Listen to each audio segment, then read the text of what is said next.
नमस्कार बच्चों। आज आपके सामने कक्षा 10 की पाठ्य पुस्तक स्पर्श भाग 2 से ली गई कहानी झेन की देन लेकर उपस्थित हुए हैं, जिसके लेखक हैं रविंद्र केलेकर। इस कहानी में रविंद्र जी ने जापान में चाय पीने की एक विधि के बारे में बताया है। झेन की देन, लेखक रविंद्र केलेकर। प्रस्तुत पाठ बौद्ध दर्शन में ध्यान की पद्धति की याद दिलाता है, जिसके अनुसार जापान के लोग अपने व्यस्त जीवन में चिंता मुक्त होकर कुछ पल बिता पाते हैं। The Japanese tea ceremony, also called the Way of the Tea, is a Japanese cultural activity involving the ceremonial preparation and presentation of matcha powdered green tea. In Japanese, it is called cha-no-yu or sado-chado, while the manner in which it is performed or the art of its performance it is called the themes. So इस कहानी में जैसे हमने पहले बताया कि चाय पीने की एक विधि के बारे में बात की जा रही है, यहाँ पे दिया है। और उस चाय पीने की विधि को क्या कहते हैं? चा नो यू। आगे आएगा, देखेंगे हम। जो दूसरा प्रसंग है, पहला प्रसंग था कि रविंद्र केलेकर ने जो लिखे हैं, कहानी लिखी है, उस कहानी का नाम है पतझड़ की टूटी पत्तियां, जिसमें पहला प्रसंग है वो है गिन्नी का सोना और दूसरा प्रसंग है झेन की देन। तो इस प्रसंग में क्या है? झेन की देन बौद्ध दर्शन में वर्णित ध्यान की उस पद्धति को याद दिलाता है, जिसके कारण जापान के लोग आज भी अपने व्यस्ततम बिजी लाइफ में दिनचर्या के बीच कुछ चैन भरे पल पा लेते हैं। तो कहानी इस प्रकार है। तो आप जैसे जानते हैं कि जापान की जो लाइफ है बहुत फास्ट है, क्योंकि वहाँ पे लोगों ने कंपटीशन करके रखा है। एक महीने का काम एक दिन में करने की कोशिश करते हैं। इस कहानी में यही दिया है कि यदि आप ज़्यादा स्ट्रेस लेते हैं तो कुछ बीमारियों का शिकार हो सकते हैं। उसके इस चैप्टर में वही दिया है। तो जापान में मैंने अपने एक मित्र से पूछा, यहाँ के लोगों को कौन सी बीमारियां अधिक होती हैं? तो मेरे मित्र ने कहा, मानसिक। यहाँ के 80%, 80 का मतलब होता है 80% मतलब परसेंटेज लोग मनोरुग्ण हैं। मनोरुग्ण मतलब साइको प्रॉब्लम है, उनको मेंटल प्रॉब्लम है। और मेरे दोस्त ने इसके बारे में बताया क्या रीज़न है। आपको पता है कि जापान पे अमेरिका ने अणुबम डाला था, जिसकी वजह से पूरा तहस नहस हो गया था। और आज देखिए कहाँ तक, क्योंकि कहाँ कहाँ पहुँचा है। कितनी बार वहाँ पे सुनामी आती है, पूरा डिस्ट्रॉय हो जाता है, फिर भी वे लोग जो हैं इतने कॉम्पिटिटिव हैं, अपने काम में इतना उनको लगन है कि वो आज कहाँ से कहाँ पहुँच गए हैं। कितना जापान कितना डेवलप हो गया है, यही देखेंगे इसके अंदर। और इसी वजह से वहाँ पे उनको साइको प्रॉब्लम होती है, मेंटल प्रॉब्लम होती है। जापानियों पॉइंट है, जापानियों में बढ़ती मनोरुग्णता। क्यों मेंटल प्रॉब्लम उनमें बढ़ रही है, उसका रीज़न यहाँ पे दिया गया है। हमारे दोस्त कहने लगे, हमारे जीवन की रफ्तार बढ़ गई है। जो हमारे जीवन की लाइफ की जो स्पीड है वो बढ़ गई है। यहाँ कोई चलता नहीं है बल्कि दौड़ता है। No one is walking, they are running. Because हमने बताया था वो कंपटीशन कर रहे हैं अमेरिका के साथ। कोई बोलता नहीं, बकता, दे आर नॉट टॉकिंग, वो बोलते बकते हैं। हम जब अकेले पढ़ते हैं तब अपने आप से लगातार बड़बड़ाते रहते हैं। When they are alone they are talking themself. आपने देखा होगा कुछ बच्चे जो होते हैं, कुछ लोग अपने आप में बड़बड़ाते रहते हैं, क्योंकि उनके और जब भी अकेले वो कोई उनके साथ होता नहीं है कि जिनके साथ वो अपनी बातों को शेयर कर सकें। उनके पास इतना टाइम नहीं होता कि अपनी प्रॉब्लम को किसी को बता सकते, अपनी बात किसी से कह सकें। बात करने का वक्त नहीं, इतना बिजी शेड्यूल होता है जापान के लोगों में। हम जब अकेले पढ़ते हैं तब आपस में लगातार बड़बड़ाते हैं। They are talking themself. America से हम प्रतिस्पर्धा करने लगे हैं। प्रतिस्पर्धा का मतलब कंपटीशन।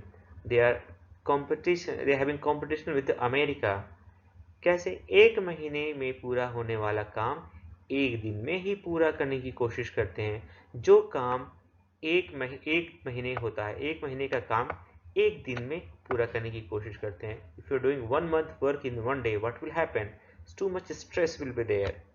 तो इसलिए इनमें स्ट्रेस होता है और इस वजह से इन्हें क्या होता है, मेंटल प्रॉब्लम होती है। वैसे भी दिमाग की रफ्तार हमेशा तेज रहती है। हम हमेशा इवन सोते रहते हैं, सपने देखते रहते हैं, दिमाग हमारा कुछ एक पल के लिए भी बैठते हैं हमारे दिमाग इधर उधर चलने लगता है। तो सबसे कहते हैं सबसे ज़्यादा स्पीड किसकी है? सबसे ज़्यादा स्पीड माइंड की है। ओके, जिन्होंने माइंड पे कंट्रोल कर दिया वो कुछ भी कर सकता है। तो वैसे भी दिमाग की रफ्तार हमेशा तेज ही रहती है। उसे स्पीड का इंजन लगाने पर वह 1000 गुना अधिक रफ्तार से दौड़ने लगता है।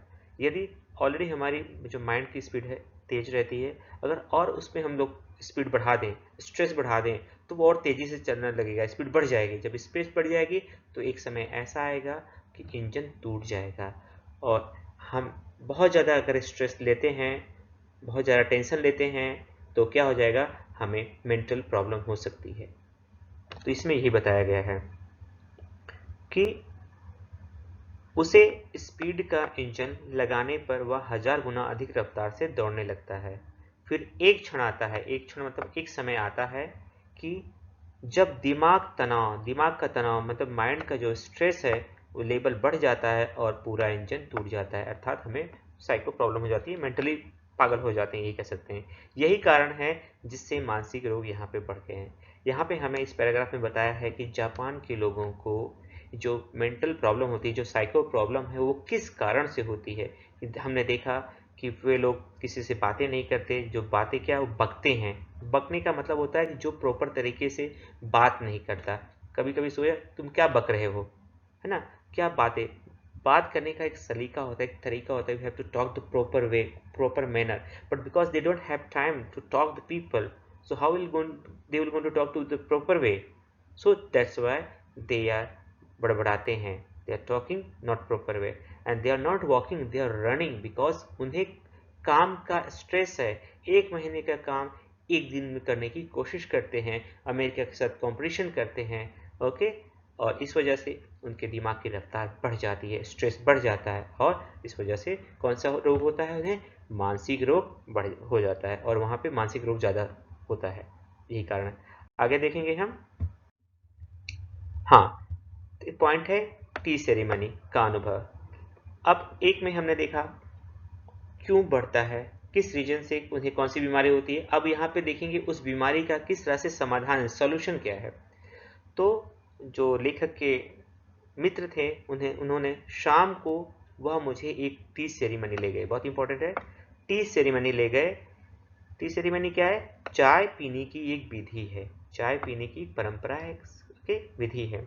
जापानी में उसे चानुयू, आ सकता है कि जापानी में चाय पीने की विधि को क्या कहते हैं, चानुयू। एक मार्क का प्रश्न आ सकता है, तो याद रखना चानुयू।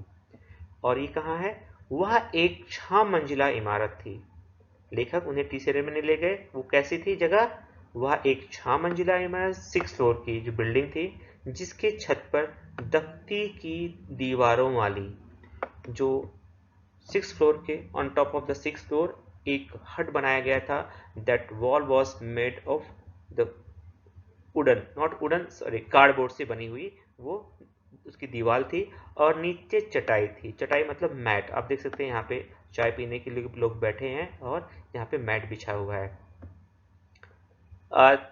ततामी चटाई की जमीन वाली एक सुंदर पर्णकुटी थी। पर्णकुटी का मतलब होता है द हट इज मेड ऑफ लीफ।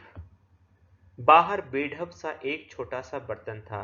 बेढप सा का मतलब होता है जो जिसका प्रॉपर शेप नहीं हुआ, एक बेढप सा बर्तन था, मिट्टी का बर्तन वो भी था, ओके, पोट था जो मिट्टी का बना हुआ था। उसमें पानी भरा हुआ था, जो उस पोट में पानी भरा हुआ था। जैसे हम लोग ढाबे पे जाते हैं तो पहले हमारे बड़ा सा एक पोट रखा जाता है, उसमें पानी रहता है, हाथ पैर धोते हैं, सेम यहाँ पर भी वैसा है। उसमें पानी भरा हुआ था। हमने अपने हाथ पांव इस पानी से धोए। हमने क्या किया, जो पानी बर्तन रखा हुआ था पॉट वाला मिट्टी वाला, उसमें पानी भरा था और उस पानी से हमने क्या किया, हाथ पांव इस पानी से धोए और टॉवल से, उसके बाद टॉवल से पोंछे और अंदर गए। अंदर कौन था? चाजिन। चाजिन मतलब जो चाय बनाने वाला होता है, बैठा था। हमें देखकर वह खड़ा हो गया। और कमर झुकाकर उसने हमें प्रणाम किया और क्या कहा, दोजो, आइए तशरीफ लाइए। जापान में दोजो का ओके, दोजो, वेलकम को दोजो कहते हैं। कहकर स्वागत किया, बैठने की जगह दिखाई, उसने वेलकम किया, बैठने की जगह दिखाई, अंगीठी सिलगाई, अंगीठी मतलब जिस पे चाय बनाई जाती है, लाइक स्टोव, उस पर चायदानी रखी, केतली, बगल मतलब साइड के कमरे से में जाकर कुछ बर्तन ले आए, तौलिए से बर्तन साफ किए। सभी क्रियाएं इतनी गरिमापूर्ण, मतलब एक प्रॉपर वे से, अच्छे से उसने एक स्टेप बाय स्टेप उसने काम किया, ढंग से कि उसकी हर भंगिमा, हर पोस्चर लगता था कि मानो जय जयवंती के सुर गूंज रहे हों। वहां का वातावरण इतना शांत था कि चायदानी की पानी की खदबदाहट भी सुनाई दे रही थी। अर्थात इसने बताया कि एक प्रॉपर तरीके से उसने हमारा वेलकम किया। प्रश्न भी आ जाता है कि जहाँ पे चाय टी सेरेमनी जहाँ पे लेखक उसे ले गए, वहाँ का वातावरण कैसा था, उसके बारे में वर्णन कीजिए। 2-3 मार्क का प्रश्न आ सकता है। तो पहले उसने क्या किया, लेखक ऊपर गया, उसने जो पानी रखा हुआ था उस पानी से उसने हाथ पांव पोंछे, धोए, उसके बाद तौलिए से पोंछा, फिर अंदर गया, चार्जिन ने उसका वेलकम किया, ओके, खड़ा होकर वेलकम किया। उसके बाद उसने बैठने की जगह दिखाई, उसके बाद अंगीठी सिलगाई, चाय रखी और साइड के कमरे से ही went to the other room to brought that vessel, और उसको वेसल को उसने टॉवल से क्लीन किया, और सभी क्रियाएं एक प्रॉपर तरीके से उसने किया, वन स्टेप बाय स्टेप उसने किया। और ऐसा लगता था कि जैसे लगता है कोई एक सुर होता है, सुर एक गूंज रहा होगा, एक गाने का सुर होता है, इसमें जय जयवंती का सुर गूंज रहा हो, ऐसा लगता है। और वहाँ का वातावरण इतना शांत था, it was very peaceful the environment, कि वहाँ पे जो चाय, जब हम घर में जब हम पानी को बॉयल करते हैं चाय बनने के लिए, तो जब पानी बॉयल होने लगता है तो उसमें एक आवाज़ आती है, खदबदाहट, उसको कहते हैं खदबदाहट, दैट साउंड इज कॉल्ड खदबदाहट। ओके, हम आगे पिक्चर में दिखाएंगे क्या क्या है। ओके, यहाँ पे देख सकते हैं ये एक बेढप सा एक बर्तन रखा हुआ है, इसमें पानी था, उन्होंने धोया, उसके बाद टॉवल से हाथ साफ किए, उसके बाद वो उसने क्या किया, चाची ने वेलकम किया, जगह दिखाई, उसके बाद इस पे देखो स्टोव जलाया, ओके, अंगीठी सिलगाई, और उस पर उसने क्या रखा है, पानी। ये जो पानी बॉयल हो रहा है, इसको क्या कहते हैं, जब पानी बॉयल होता है तो उसमें साउंड आता है, उसे कहा जाता है पानी की खदबदाहट। जब वातावरण जो है एकदम पीसफुल साइलेंट होगा, तब आपको ये पानी की आवाज़ सुनाई देगी। ओके, इसमें बताया गया है। आगे देखेंगे हम शांति का अनुभव। नाउ पहले में हमने देखा कि वहाँ की बीमारी क्यों होती है, दूसरे में देखा कि चाय जहाँ पे पी जाती है, जहाँ पे उसका वातावरण कैसा था। अब चाय बन के तैयार है, चाय तैयार हुई, उसने वह प्यालों में भरी, चाय तैयार हो गई, उसको उसने प्यालों में भरी, फिर वे प्याले, जो कप हैं, प्याले हमारे सामने रख दिए गए। वहाँ हम 3 मित्र ही थे। इट्स वेरी इंपॉर्टेंट, कितने मित्र थे, 3 मित्र थे। रीजन यहाँ पे बताया गया है। इस विधि में शांति मुख्य बात होती है। The peace is main things. If you more are there, what will happen, gossiping, talking. Okay, जिस तरह से आपकी कक्षा में बहुत सारे बच्चे बैठते हैं, बात करते हैं, उसी तरह से ओके बात करना शुरू कर देते हैं, तो शांति नहीं रहती। शांति पाने के लिए ये लोग यहाँ पर गए थे। ओके, और इसी वजह से यहाँ पर 3 से ज़्यादा लोगों की अनुमति नहीं दी जाती। इस विधि में शांति मुख्य बात होती है, इसलिए वहाँ 3 से अधिक आदमियों को प्रवेश नहीं दिया जाता। प्याले में 2 घूंट से अधिक चाय नहीं थी। Only 2 sip tea was there. Okay, it was not more than 2 sip. हम ओंठों से प्याला लगाकर एक एक बूंद चाय पीते रहे। एक एक वन ड्रॉप, ओके, 2 सिप उसमें चाय थी, और जो लेखक उसके मित्र एक एक बूंद, एक एक ड्रॉप जो है वो चाय पी रहे थे। और 2 सिप पीने के लिए कितने घंटे लगे, 1.5 घंटे, 1.5 hour they took for drinking that tea। एक तरीका होता है, ऐसा नहीं कि हम चाय मिली हम पीना शुरू कर दिए। तो 1.5 घंटे एक उसका एक तरीका होता है, इसलिए ये स्पेशल वे है, एक विधि है चाय पीने की, जिसमें हमें 1.5 घंटे अप्रोक्सीमेटली लगाना होता है, उसको आराम से पीना होता है, धीरे धीरे। करीब 1.5 घंटे तक चुस्कियों का यह सिलसिला चलता रहा। पहले 10-15 मिनट तो मैं उलझन उनको कुछ बेचैनी सी महसूस हो रही थी, क्या हो रहा है, चाय पी रहा हूँ, कुछ स्पेशल क्या हो रहा है, कुछ चेंजेस हो रहे हैं। ओके, तो यही कहा है कि पहले 10-15 मिनट 10 और 15 मिनट्स उसको कुछ बेचैनी सी महसूस हो रही थी। फिर देखा दिमाग की रफ्तार, जो दिमाग की स्पीड थी, वो धीरे धीरे धीमी, स्लो बढ़ती जा रही थी। थोड़ी देर में बिल्कुल बंद ही भी हो गई। मतलब ये देखो, इसीलिए यहाँ पे चाय पीने के लिए गए थे, क्योंकि ऑलरेडी यहाँ के लोगों को स्ट्रेस बहुत होता है। स्ट्रेस से छुटकारा पाने के लिए वहाँ पे जाते हैं, कुछ समय चाय पीते हैं, जिससे उनके जो माइंड की जो स्पीड है वो स्लो हो जाती है, और उनकी जो स्पीड कम हो जाती है, स्ट्रेस कम हो जाता है। स्ट्रेस कम करने के लिए यहाँ पे जाते हैं। तो थोड़ी देर में बिल्कुल बंद भी हो गई। मुझे लगा कि क्या लगा, मानो अनंत काल में जी रहा हूं। अनंत काल मतलब ऐसा समय जिसका अंत ना हो। ओके, ऐसा समय जिसका अंत ना हो, अनंत काल में मैं जी रहा हूं।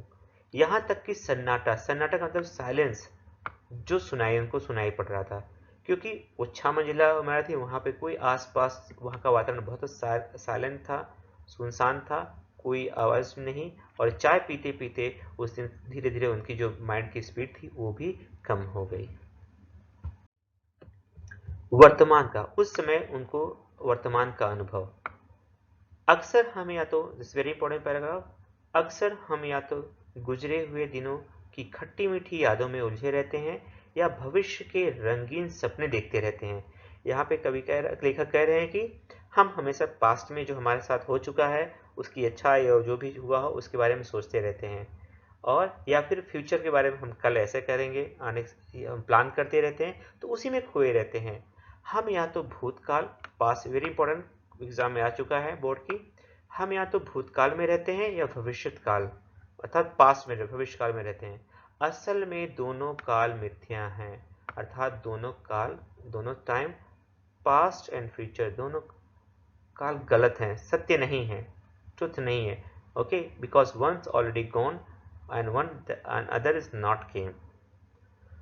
तो एक चला गया है, दूसरा आया नहीं, which is not came। हमारे सामने जो है वर्तमान क्षण, तो यहाँ पे बताया गया है कि हमारे जो सत्य है, जो ट्रुथ है, वो क्या है, प्रेजेंट, क्योंकि वो वही हमारे सामने है। आज हम जी रहे हैं, आज हम देख रहे हैं, आज है, कल किसने देखा, वह सत्य है, उसी में जीना चाहिए हमें।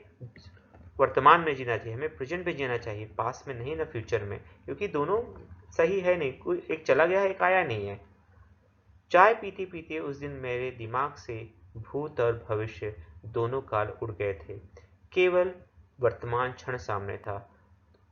उस दिन लेखक ने जाना कि मैंने चाय पीते पीते मेरे जो पास और फ्यूचर दोनों चले गए हैं, कुछ, क्योंकि उस दिन लेखक पास और फ्यूचर के बारे में सोचना बंद कर दिया था, और उसका माइंड एकदम पीसफुल हो गया था।